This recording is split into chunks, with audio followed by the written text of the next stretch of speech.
మాది కర్ణాటక రాష్ట్రం. మా నాన్నగారు కన్నడ, మా అమ్మగారు తమిళ్.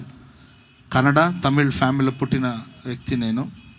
మా నాన్నగారు కన్నడ కుటుంబానికి చెందిన వాళ్ళు. భయంకరమైన విగ్రహారాధన, ప్రభుని గురించి తెలియదు వాళ్ళకి, యేసు ప్రభు గురించి తెలియదు వాళ్ళకి. ఇప్పటికీ చాలామంది అమాయకత్వంలోనే సాగిపోతున్నారు. పెద్ద కుటుంబం, మా నాన్నోళ్ళు ఇంచుమించు 20 మంది, 17 మంది అన్నదమ్ముళ్ళు, 3 అక్క చెల్లెలు అంటే పెద్ద ఫ్యామిలీ, చాలా పెద్ద కుటుంబం. మేబీ నేను అనుకుంటున్నా ఆ ఊర్లో సగం మంది బంధువులే ఉంటారు అనుకుంటున్నాను. ఆ ఊర్లో పెద్ద పెద్ద పదవులు ఉన్నారు కుటుంబ సభ్యులు, కానీ ఎవరు యేసు ప్రభు నమ్ముకోలేదు. మరి మా అమ్మగారు మాత్రం కొంచెం, మా అమ్మగారికి యేసు ప్రభు గురించి తెలుసు. ఆమె కూడా వివాహం చేసుకుని మా నాన్నగారి ఇంటికి వెళ్ళిన తర్వాత ఆమె కూడా భక్తి, ప్రార్థన ఇవన్నీ మానేసి వాళ్ళలో కలిసిపోయి, తప్పదు కదండి, ఆడపిల్లలకి అదే సమస్యలు కదా, వాళ్ళతో కలిసిపోయి వాళ్ళ కార్యక్రమాలు నిమగ్నమై జీవిస్తున్న రోజులు అవి.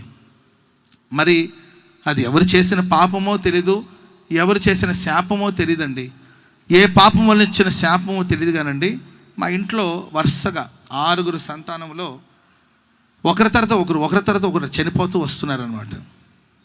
అంటే ఒకరు చనిపోతారు, ఆ తర్వాత పుట్టిన బిడ్డకి అంటే ఎవరో చెప్పారంటే మా అమ్మకు, మరి మా నాన్నకి చెప్పారు, కానీ చనిపోయిన బిడ్డ పేరు పెడితే ఆ బిడ్డ బతుకుతుందని చెప్తే మరి అలాగే వాళ్ళు నమ్మారు కాబట్టి అలా జరిగింది. ఒక అక్క చనిపోయారు, ఆ తర్వాత ఇంకొక అక్క పుట్టారు. ఆ చనిపోయిన ఆమె పేరు ఈమెకి పెడితే ఆమె బతికింది. ఆ తర్వాత ఇంకొక అమ్మాయి పుట్టిందండి, ఆ అమ్మాయి కూడా చనిపోయింది. ఆ అమ్మాయి పేరుని ఇంకొక తర్వాత పుట్టిన అమ్మాయికి పెట్టారు. అట్లా వరుసగా 6 చనిపోయారు, 3 ఉన్నారు ఇప్పటికీ. 3 చనిపోయారు, 3 మిగిలారు. ఆ తర్వాత చనిపోయే వరుస ఎవరిదంటే నాదనమాట. నెక్స్ట్ ఇక వరుసగా అంటే ఒకరి తర్వాత ఒకరు పోతారని కన్ఫామ్. అది ఒకరు బతికితే నెక్స్ట్ ఉన్నవాళ్ళు చనిపోతారు. సో నా ముందు ఉన్న అక్క బాగానే ఉన్నారు, ఆమె బాగుందండి. ఆ తర్వాత చనిపోయే వరుస వచ్చి నాది. భయంగానే ఉన్నారండి. అంతలోపు నేను గర్భంలో పడ్డాను. ఆ తర్వాత మా అమ్మ భయపడుతూనే ఉన్నారంట. భయపడినట్లుగానే హాస్పిటల్కి వెళ్తే డాక్టర్లు చెప్పారంట, గర్భంలో ఉన్న శిశువు చనిపోయింది అని చెప్పారంట.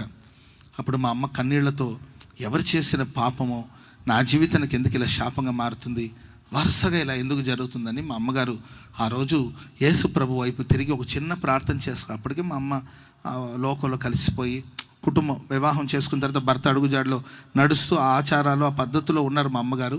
ఒక చిన్న ప్రార్థన చేసుకున్నట్టు, యేసు ప్రభువా, మరి ఏ పాపమో నా జీవితానికి శాపంగా మారి పుట్టిన నా బిడ్డలందరినీ పోగొట్టుకుంటున్నాను, ఈ బిడ్డని నువ్వు కాపాడితే ఈ బిడ్డని సేవకు నేను సమర్పిస్తానని మా అమ్మ చిన్న ప్రార్థన చేసుకున్నారంట.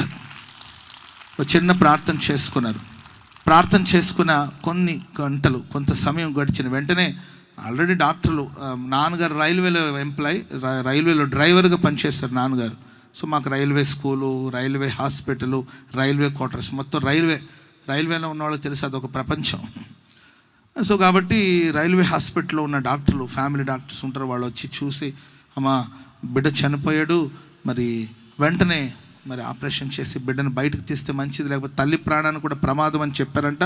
అప్పుడు మా అమ్మ ప్రార్థన చేసుకున్న ఒక 1/2 అవర్కి 45 మినిట్స్కి చనిపోయిందని డాక్టర్ చెప్పారు కదండి. ఆ బిడ్డ గర్భంలో మరలా కదలడం ప్రారంభించబడిందంట.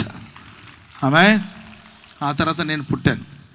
చిన్నప్పటి నుండి మా అమ్మ నాకు చెప్పేది, నాన్న నువ్వు గర్భంలో ఉన్నప్పుడే చనిపోయి పాతాళానికి వెళ్ళిపోయావు, నువ్వు పాతాళానికి వెళ్ళిపోతే యేసు ప్రభు పేరు చెప్పుకొని నేను పాతాళానికి దిగి వచ్చి నేను మరలా వెనక్కి తీసుకొచ్చానని మా అమ్మ చెప్పేది.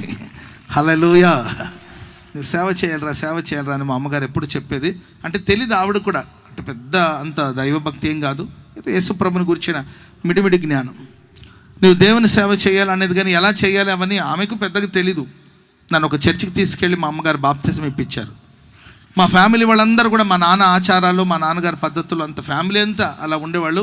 నన్ను మాత్రం మా అమ్మ, నన్ను మా అక్క, ఒక అక్క ఉంటారు, మా ఇద్దరిని తీసుకెళ్ళి ఒక చర్చిలో మా ఇద్దరికి బాప్తిజాలు ఇప్పించి మా అమ్మ చెప్పేది, వాళ్ళు ఎట్ట పోయినా పర్వాలేదురా, నీవు మాత్రం చర్చికి వెళ్ళి నీవు ఒక దైవ సేవకుడిగా మారాలి, ఒక ఫాదర్గా మారాలి లేవు అని మా అమ్మ చెప్పేది.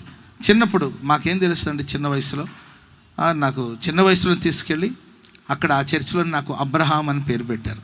స్తోత్రం చెప్పండి అది గట్టిగా. అబ్రహాం అనే పేరుకి అర్థం ఏంటో కూడా నాకు తెలీదు. అప్పుడు నాకు కొంచెం తెలివి వచ్చిన తర్వాత నేను అడిగాను, అబ్రహాం అంటే ఏంటి, ఎవరు అని అడిగితే, అబ్రహాం అంటే చాలా గొప్పవాడు అంట. ఎవరంటండి? చాలా గొప్పవాడు. ఎక్కడుంటాడు ఆయన అంటే, ఆయన చాలా గొప్పవాడు అంటారా. నీవు అంత గొప్పోడవ్వాలని మా అమ్మ చెప్పేది. ఆ తర్వాత ఆ చర్చిలో ఉన్నవాళ్ళు కూడా నాతో చెప్పేవాడు. సరే ప్రియులారా, నేను ఎదిగే కొద్దిగా మరి ఎందుకో తెలీదు నాకు కొంచెం జ్ఞానం వచ్చే ఆ సమయానికి ఏదో చీకటి సంబంధమైన కార్యక్రమాలు, లోకపు ఆత్మ, చీకటి క్రియలు నన్ను వెంటాడుతూ ఉండేది. నేను కొంతకాలం మా బంధువుల ఇంట్లో చదువుకున్నాను. ఆ ఇంట్లో ఉన్న బంధువులు అంటే మా అన్నయ్య వాళ్ళ ఫ్యామిలీ, వాళ్ళ కుటుంబాలు ఉండేవాళ్ళు. వాళ్ళు భయంకరమైన కార్యక్రమాలు ఉండేవాళ్ళు. లైవ్లో అవన్నీ చెప్పలేము మేము. భయంకరమైన కార్యక్రమాలు ఉండేవాళ్ళు. వాళ్ళ ఒంట్లోకి ఏదో స్పిరిట్ వచ్చేదనమాట. ఆ ఒంట్లో స్పిరిట్ వచ్చేది. ఆ ఇంట్లో మా మా మా వదిన వాళ్ళ బ్రదర్ ఉండేవాడు. ఆయన ఒంటి మీదకి ఏదో స్పిరిట్ లాగా వచ్చేదండి. ఆయన ఊగిపోయి పరిగెత్తుకుంటూ వెళ్ళి చెట్టెక్కేసేవాడు. ఏదో వింత వింత పనులనే చేస్తుండేవాడు. నేను వాళ్ళ ఇంట్లో కొంతకాలం ఉన్నాను. అనుకోకుండా ప్రియులరా, వాళ్ళ ఆచారాల వైపు, వాళ్ళ పద్ధతుల వైపు మగ్గు చూపిస్తూ నేను అటువైపు నా అడుగులు వేస్తున్నప్పుడు మా అమ్మ నాకు ఎప్పుడు చెప్పేది, నాన్న నీవు పుట్టినప్పుడే నీవు గర్భంలో ఉన్నప్పుడు కానీ చనిపోయావు. నేను ప్రభువుకు మాట ఇచ్చాను, నువ్వు చాలా జాగ్రత్తగా ఉండి. మన అమ్మగారు చెప్పేవాళ్ళండి.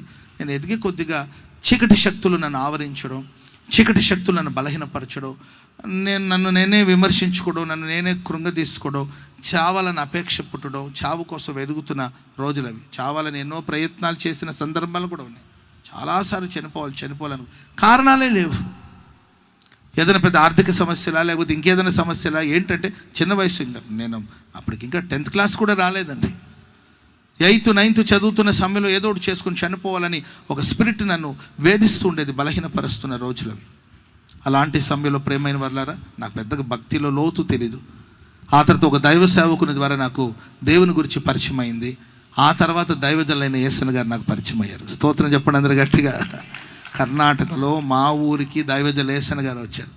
నిజంగా ఆశ్చర్యం. కర్ణాటకలో దావణగిరి అనే ఊరు మా ఊరి పేరు. ఆ ఊరికి దైవజనులు యేసన్న గారు రావడం, వారు ఇలాంటి సభలు ఏర్పాటు చేయడం, ఆ సభలో నేను పాలు పంపులు పొంది ఆ సభలో పరిచర్య చేయడం, ఆ తర్వాత దైవజనులు యేసన్న గారి దగ్గర నేను బాప్తిస్మం పొందడం కూడా జరిగింది. ఆ తర్వాత మందిరానికి వెళుతూ నేను చదువుకుంటున్నప్పుడు ఓ రోజు నాకు ఒక దర్శనం ఇచ్చాడు దేవుడు. ఆ రోజు కూడా దైవజనులు యేసన్న గారు మా ఊర్లోనే ఉన్నారు. ఆ దర్శనంలో దైవజనులు యేసన్న గారు వెళుతూ ఉన్నట్లు, యేసన్న గారిని నేను వెంబడిస్తూ ఉన్నట్లు ఒక కలగన్నాను. నేను ఒక దర్శనం చూశాను ప్రార్థనలో, కల కాదు, దర్శనం అది. ఆ తర్వాత ఎప్పుడైతే ఆ దర్శనం చూసినప్పుడు నేను ఇంటర్మీడియట్ చదువుతున్నాను. నాకు ఒక 17-18 years అప్పుడు ఒక దర్శనం చూశాను నేను.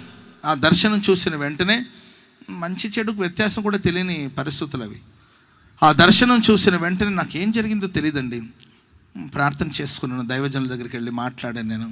అప్పుడు ఆయన అన్నారు, అంటే నాకు అప్పుడు తెలుగు కూడా రాదు, నీ కన్నడ పిల్లోడు కదా నాన్న, అక్కడికి వచ్చి నువ్వేం చేస్తావు అని ఆయన నాకు ఏదో సలహాలు చెప్పారు. నేనేమో ప్రార్థన చేసుకున్నాను. ఆ తర్వాత పట్టు విడవకుండా యేసన్న గారు నేను అడిగాను. అప్పుడు యేసన్న గారు, సరే నాన్న మరి సేవ చేసేది అయితే ఎప్పుడు వస్తావు అన్నారు. రేపే వస్తానన్నాను. చిన్నతనం కాదండి, ఓవరు తెలీదు కదండి. సేవ అంటే తెలీదు, పరిచయం అంటే తెలీదు, బైబిల్ గురించి జ్ఞానం లేదు, ప్రార్థనల గురించి లోతైన అనుభవం లేదు. ఏదో యేసుప్రభు నమ్ముకున్నాను. ఎక్కడ ఆంధ్రప్రదేశ్, ఎక్కడ కర్ణాటక, భాష కూడా రాదు. భాష రాని దేశంలో నేనేం చేస్తాను ఏమీ ఆలోచించలేదు. ప్రభు నాకు ఒక దర్శనం చూపించాడు.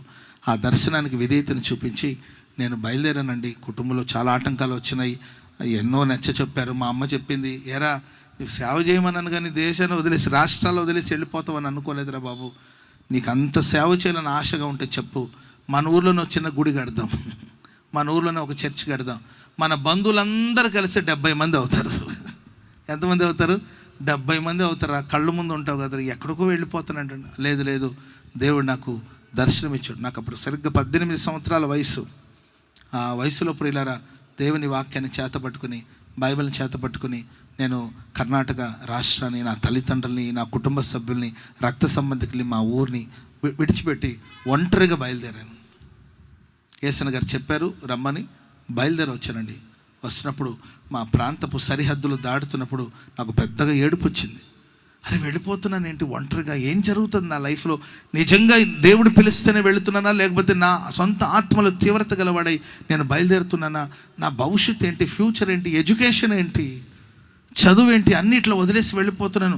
మళ్ళీ తిరిగి వస్తానా, తిరిగి రానా, ఏం జరుగుతుందో కూడా తెలియదు. ఒక 18 సంవత్సరాల వయసున్న ఒక యవనస్తుని జీవితాల్లో ఎన్ని ఆలోచనలు మనసులో వచ్చి ఉండదో ఆలోచించాలి ప్రియులారా. అలా ఒంటరిగా నేను బయలుదేరి వచ్చానండి. ఇక్కడికి వస్తే భాష రాదు, ఇక్కడ పరిస్థితులు అర్థం కాదు, ఎన్నో పోరాటాలు ఎదుర్కోవాల్సిన పరిస్థితి వచ్చింది. కానీ నా ఆత్మీయ తండ్రి అయిన దైవజుల యేసన్న గారు, ఆ రోజులో ఉన్న దైవ సేవకురాలు మేరక్క గారు ప్రేమ అభిమానం చూపించారు, అనేక విషయాలు నేర్పించారు, నన్ను ధైర్యపరిచారు. నేను అధైర్యపడిన ప్రతిసారి నన్ను ధైర్యపరుస్తూ వచ్చారు, నాకు ప్రోత్సాహాన్ని అందిస్తూ వచ్చారు. ఎక్కడ వాడో కదా ఈ అబ్బాయి, ఎక్కడ వాడో కదా ఇతని మీద అంత అభిమానం చూపాల్సిన అవసరం ఉందని అనుకోకుండా దేవుని ప్రేమను బట్టి అపరిమితమైన ప్రేమను చూపించారు, ఆదరిస్తూ వచ్చారు, ధైర్యపరుస్తూ వచ్చారు. అప్పట్లో ఫోన్లు అవన్నీ కూడా లేవు కదండి. కుటుంబాన్ని వదిలేసి వచ్చేసాను.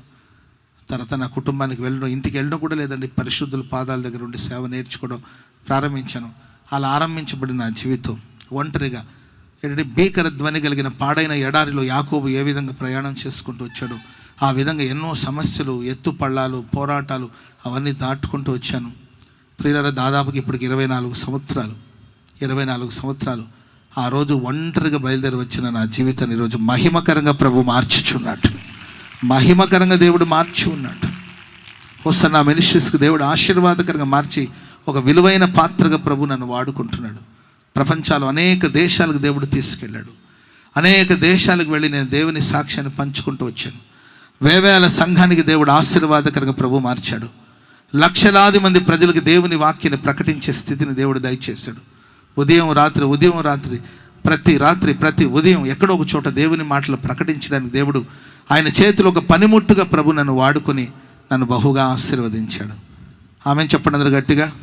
నన్ను చూసిన ప్రతి కళ్ళు ఆశ్చర్యపడేటట్లుగా, నా గురించి విన్న వాళ్ళందరూ కూడా విస్మయం చెందేటట్లుగా నా జీవితాన్ని దేవుడు ఎంతగానో ఆశీర్వదించారు. దేవుని ప్రియులారా, ఎవరు విడిచినా ఎవరు మరచినా మనం ఆరాధిస్తున్న దేవుడు మనల్ని విడవని దేవుడు, మరువని దేవుడు. ఆమెను చెప్పండి అందరూ గట్టిగా.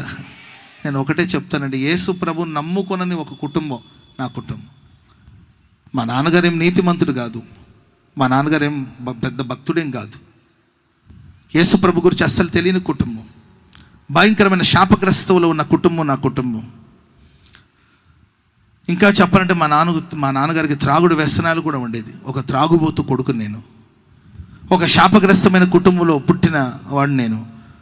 అలాంటి కుటుంబంలో పుట్టిన నా మీదే దేవుడు ఇంత కరుణ చూపించి నన్ను కటాక్షించి పేరు పెట్టి పిలిచి గర్భంలోనే చనిపోయిన నాకు ప్రాణాన్ని పోసి గర్భంలోనే చీకట్లోనే కలిసిపోవలసిన నా జీవితాన్ని ఈ బాహ్య ప్రపంచంలో వెలుగును చూసేటట్లు సహాయం చేసిన దేవుడు.